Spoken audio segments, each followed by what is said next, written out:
সদস্যদের সামনে মানে একটা তার সময়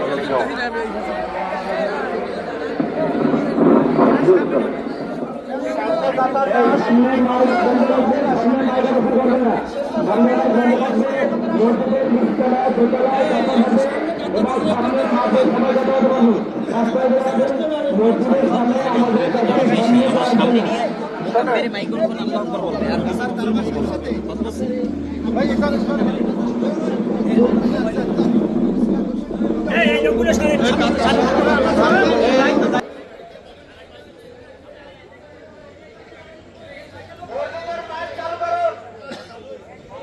রাস্তা লোক থাকলে মসজিদে ঢুকতে পারে।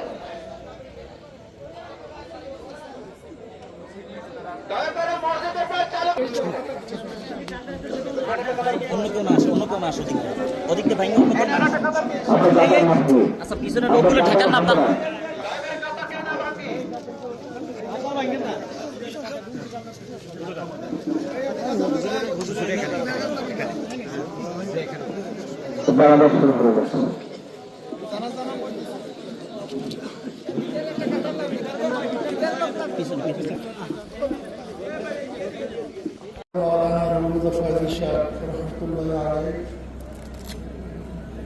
আমার সরাসরি উস্তাদ ছিলেন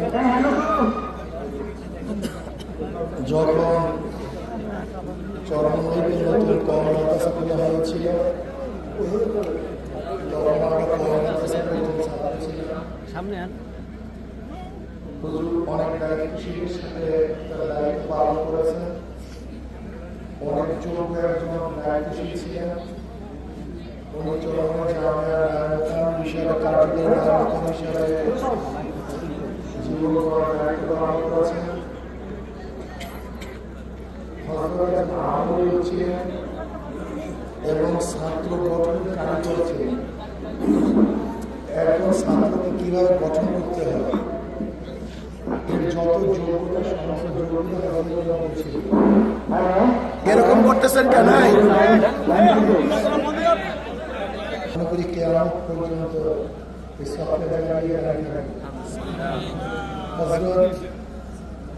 হঠাৎ আমাদের থেকে বিদায় করবেন আমাদের চিন্তা করতে পারি। আমি হুজুরের মধ্যে থাকতাম, সেই 5 নম্বর রুম দোতলা হুজুর রুমে আমি ছিলাম, তার সহবতে ছিলাম, তার খেদমত করেছি আমি এক ছাত্র জীবনে। আমার অনেক স্নেহ করতাম, অনেক মহব্বত করতাম।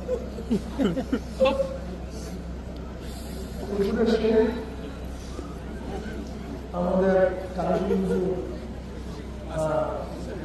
তিনি এবং হুজুর বাগানের হুজুর এরা একসাথে এসছেন।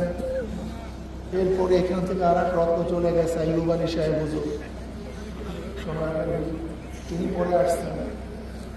এরপরে সেখানে আছেন আমাদের আব্দুল কাদের সাহেব, দামাত বরকাতুল আলিয়া। হযরতজন দোয়া করবেন আল্লাহ যেন জান্নাতুল মাকাম আর জিন্দেগির সমস্ত ভুল থেকে আল্লাহ পাক ক্ষমা করেন।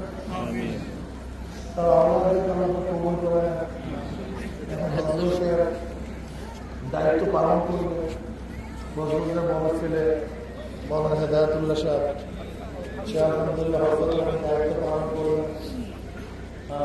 আর মাদ্রাসার দায়িত্ব আর এক ছেলে মাওলানা হাসানুল্লাহ ও পালন করবেন। এবং হুজুরের অন্যান্য সাহায্যরা যারা আছেন সবাই মিলেমিশে আশা করি সবাই মিলেমিশে সম্মিলিতভাবে পরামর্শের ভিত্তিতে দায়িত্বগুলি হুজুরের বাকি দায়িত্বগুলি তারা পালন করবে।